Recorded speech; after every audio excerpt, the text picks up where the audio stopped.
함께 인사 나눕니다. 주일이 기다려졌습니다. 이젠 가을이 한층 다가온 것 같습니다. 우리는 한 가족입니다. 가족을 만나니까 얼마나 좋습니까? 감사합니다. 오늘 왜 이렇게 찬양이 은혜가 되는지요. 샤론의 꽃 예수 내 마음에 피소서, 그리고 아까 인내하신 구세주여 죄인 오라 하실 때 나를 부르소서. 참 우리의 마음을 울리는 영혼의 찬양이었던 것 같습니다. 하나님 은혜 주신 것 같습니다. 인생에서 고난이 닥칠 때 그 옛날 이스라엘 백성들이 겪었던 광야 세월을 떠올리며 이렇게 은유적으로 말합니다. 지금 나는 광야를 걷고 있는 중이다. 이런 표현 들어보셨을 것입니다. 광야 40년 세월, 그곳에서 이스라엘 백성들은 하나님의 거룩한 백성으로 거듭나기 위해 혹독하게 훈련받았습니다. 오늘 본문에 나오는 가데스의 이 지명, 민수기 13장에도 나옵니다. 이스라엘 백성은 구름기둥과 불기둥으로 인도하신 하나님의 인도를 따라 바란 광야에 이르렀습니다. 성지순례 가본 분들은 바란 광야 어딘지 아시죠? 여기 가데스가 있는데, 가데스는 가나안 지역의 바로 바깥 외곽 지역입니다. 가나안에 들어가기 위한 대문, 문턱과도 같은 곳이었습니다. 이스라엘 백성들은 조상 아브라함 때부터 하나님이 주시기로 약속하신 땅, 가나안 땅이 어떤 것일까? 늘 설레는 마음이었을 것입니다. 광야 40년을 마치고 이제 곧 가나안 땅에 들어간다 생각을 하니까 얼마나 기뻤겠습니까?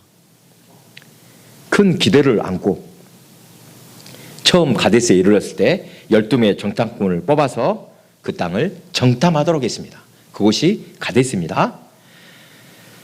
여러분, 이스라엘 백성이 출애굽해서 이 맨 처음 가데스에 이를 때까지 얼마나 걸렸다고 했습니까? 예? 예? 예. 출애굽해서 지금 처음에 가데스에 이를 때까지는 1년 6개월 정도입니다.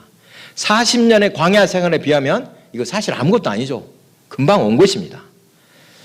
하나님께서 인도하신 대로 천천히 왔지만 1년 6개월 만에 충분히 가나안 땅에 들어갈 준비가 기회를 얻었던 것입니다.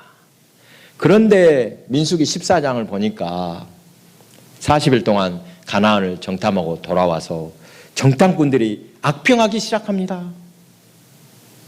그 내용을 잘 아시죠? 그래서 어떻게 됐습니까? 너희들 안 되겠다. 1년씩으로 40년을 이스라엘 백성 광야에 더 있어야 되겠다. 하나님이 머물게 하셨습니다. 아직 준비가 안 됐다. 훈련 좀 더 받으라, 이것입니다. 인간의 생각으로는 정탐꾼을 앞서 보내어 미리 그 지역을 알아보는 것이 지혜로운 방법 같았으나 하나님은 기뻐하시는 방법이 아니었던 것입니다. 악평하는 정탐꾼들의 소리를 듣고 백성들이 모세를 원망했습니다. 여러분, 광야에서 이스라엘 백성들이 원망하는 소리 늘 비슷합니다. 대체로 뭐라고 합니까? 왜 우리를 애굽에서 이끌어다가 이곳에서 죽게 하느냐? 비록 종살이라도 애굽에서 살던 시절이 좋았다. 다시 애굽으로 돌아가자.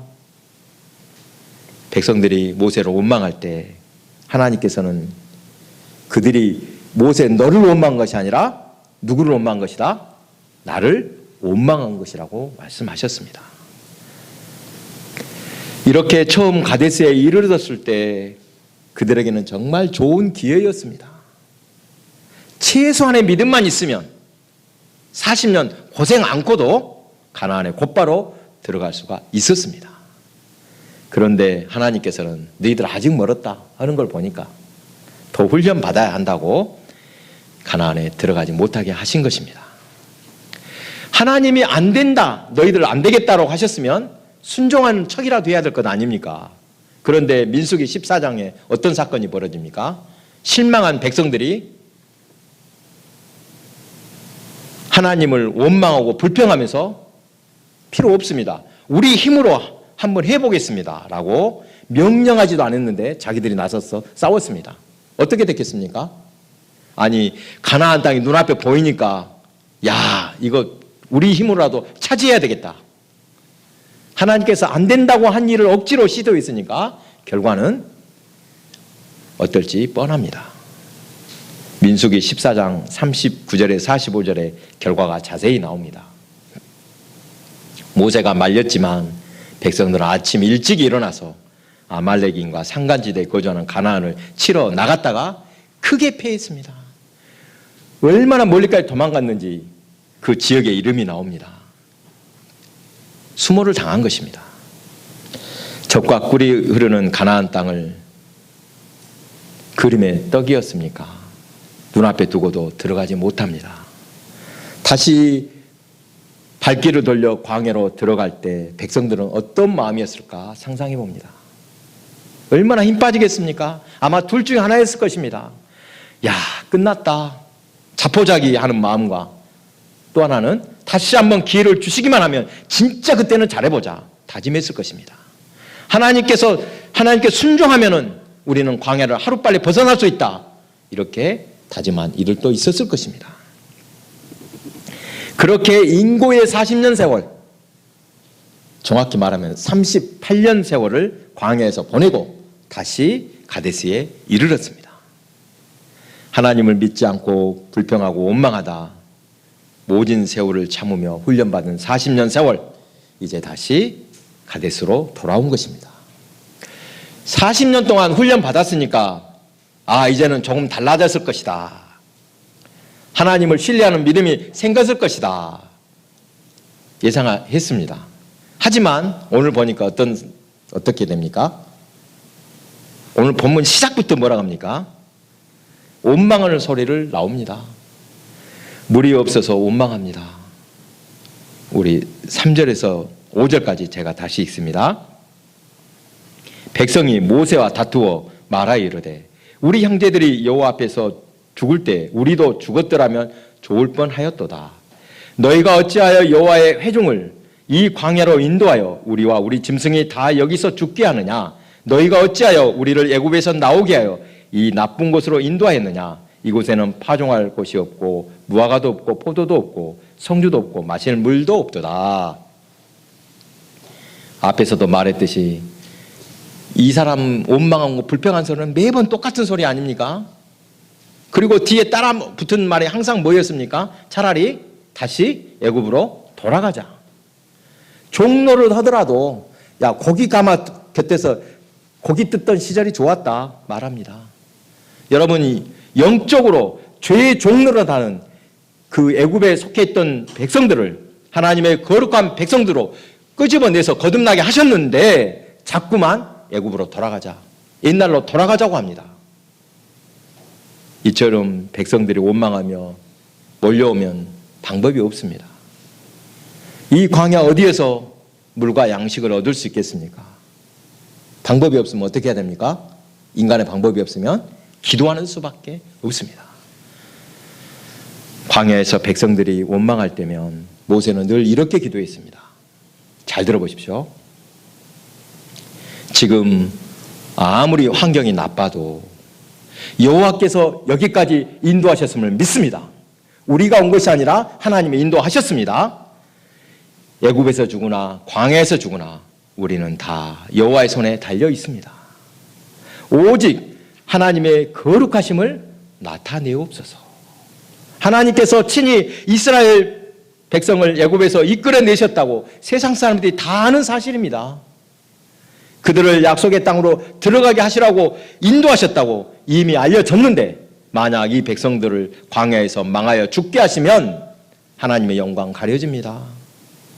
이들이야 어디서든 죽으면 그만이지만 하나님의 거룩함을 나타내 주옵소서. 여호와여 우리를 긍휼히 여기소서. 이 기도였습니다. 어려움 만날 때 모세는 이 기도를 드렸습니다. 약속을 이루시는 하나님, 주의 거룩하심을 나타내 주옵소서. 이 기도는 또한 광야 같은 세상을 살아가는 우리의 기도가 되어야 할 줄로 믿습니다. 모세의 기도에 여호와께서 응답하셨습니다. 8절 지팡이를 가지고 내 형 아론과 함께 회중을 모으고 그들의 목전에서 너희는 반석에게 명령하여 물을 내라 하라. 네가 그 반석이 물을 내게 하여 회중과 그들의 짐승에게 마시게 할지니라. 이스라엘 백성에게 위기가 닥칠 때마다 오히려 기대가 됩니다. 어떤 기대입니까?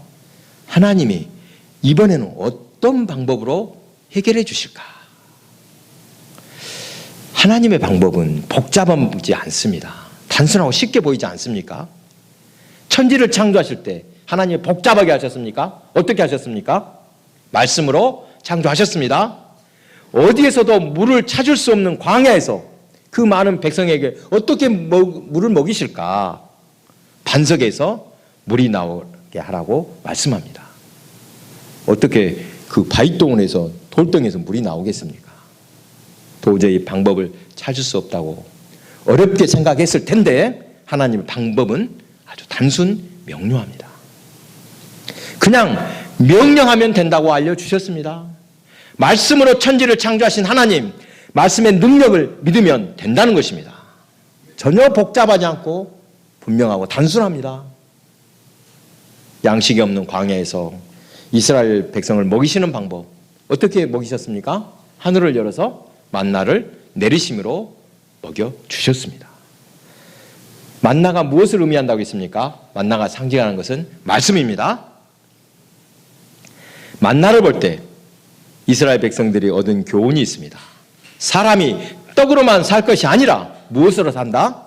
하늘에서 내리는 만나, 즉 말씀으로 산다는 것임을 깨닫게 하셨습니다. 하나님의 말씀에는 능력이 있음을 믿으시기 바랍니다. 그런데 문제가 생겼습니다. 10절, 11절 함께 읽어보겠습니다. 눈이 보이시는 분들은 같이 읽습니다. 모세와 아론이 회중을 그 반석 앞에 모으고 모세가 그들에게 이르되 반역한 너희여 들으라.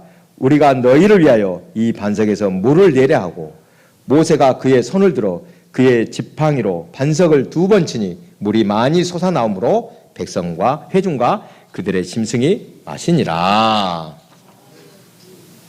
자, 바위에서 물이 나오게 함으로 문제가 잘 해결되었습니다. 그런데 또 다른 문제가 생겼습니다. 어떤 문제입니까? 모세가 지팡이로 반석을 2번을 그냥 두드렸습니다. 이것은 하나님 앞에 거룩함을 보이지 못하는 죄가 되었습니다. 이로 인해서 모세는 가나안 땅에 들어가지 못하게 됩니다. 여러분, 오늘 본문에서 모세의 어떤 것이 가장 큰 죄입니까? 모세가 뭔 잘못을 했습니까?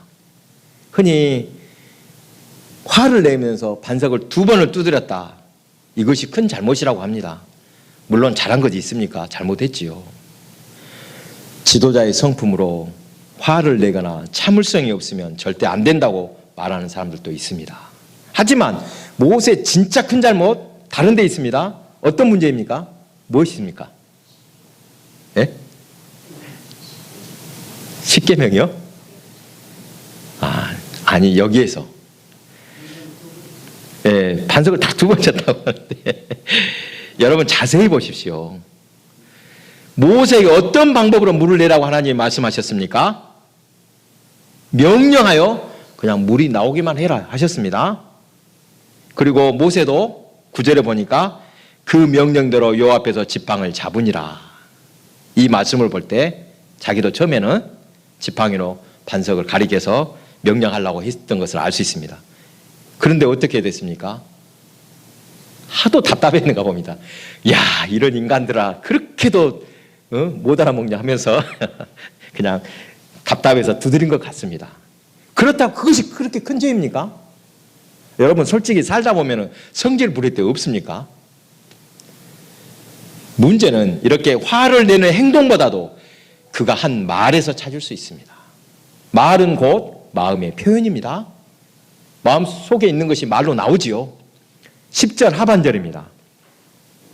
우리가 너희를 위해 누가?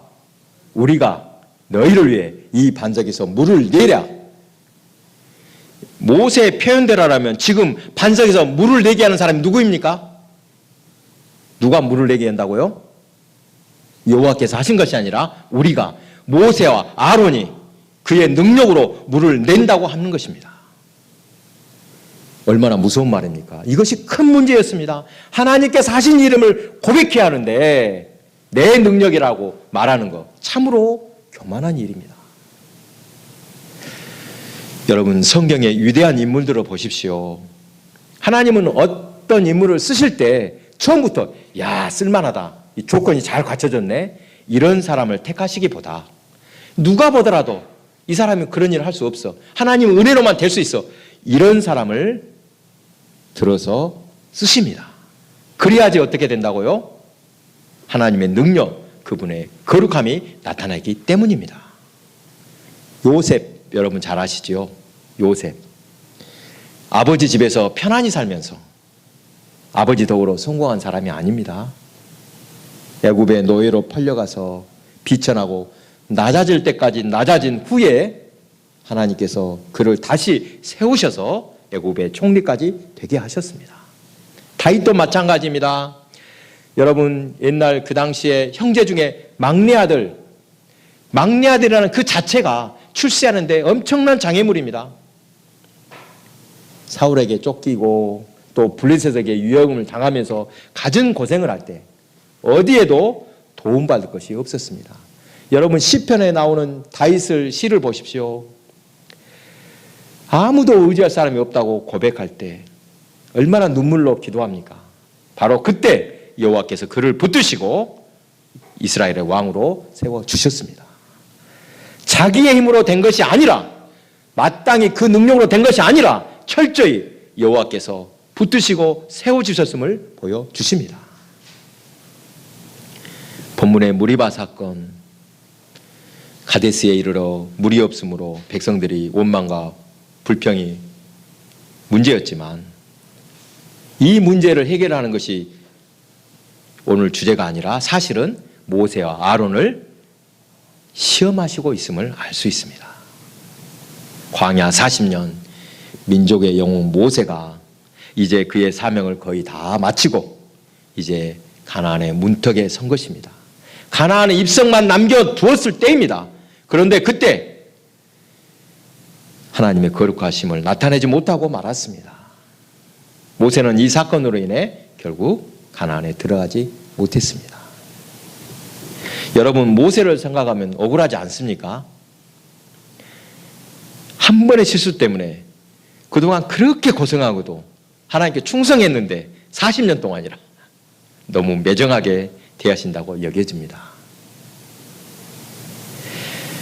저는 이 마음이 솔직히 계속 있었습니다. 하나님 너무하시네. 한 번 실수했다고 사람을 그렇게 잡으실 수 있을까? 그렇게 이런 마음이 늘 있었는데 오늘 말씀을 준비하면서 깨닫게 된 것이 있습니다. 모세의 뒤를 이어 가나안 땅을 정복한 인물이 누구입니까? 모세의 후계자 여호수아입니다. 그런데 만약 여호수아가 아니라 모세가 끝까지 마지막까지 백성들을 이끌고 가나안 땅에 입성했다면 어떻게 되었을까? 한번 상상해 보십시오. 본문 무리바 사건을 그냥 그대로 넘겼다면 우리가 너희에게 물을 내랴 했던 것처럼 내가 너희를 이끌어 가나안 땅을 차지하겠다라고 말하지 않겠습니까? 물론 입으로는 하나님께서 하신 일이라고 말하겠지만 백성들은 모세를 신처럼 떠받들지 않았겠습니까? 바로 이런 일을 사전에 차단하려고 모세가 어디에 묻혔는지 무덤도 알려지지 않았다고 합니다. 사랑하는 교회 여러분, 우리는 그저 하나님께 도구로만 사용되어도 나는 영광입니다, 감사하고 고백하시기 바랍니다. 영광 받으실 분은 오직 주님 한 분이십니다. 고백하는 성도가 되시기 바랍니다.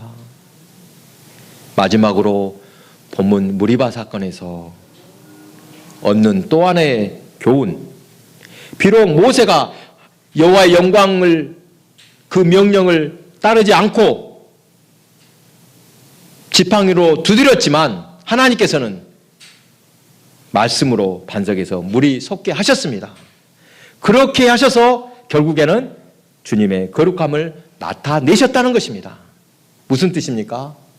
모세에게 허물이 있었을지라도 내가 너를 봐서는 안 되겠다마는 그래도 하나님께서는 끝까지 그 거룩하심을 나타내 주셨습니다. 이 사건을 이렇게 해석할 수 있습니다. 여호와께서 이스라엘 백성을 가나안에 입성케 하신 것은 광야 40년 훈련으로 이제 너희들 완전해졌다, 쓸만하다, 그래서 들려 보내주신 것입니까? 어떻게 하나님 앞에서 인간들이 쓸만하고 충분히 인정을 받겠습니까? 만족스럽게 시험을 통과할 수 있었겠습니까?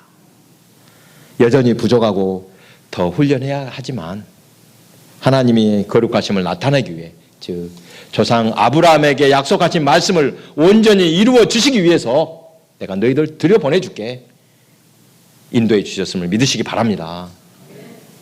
이것은 우리의 구원에도 그대로 적용됩니다. 여러분, 우리가 어떻게 구원받았습니까?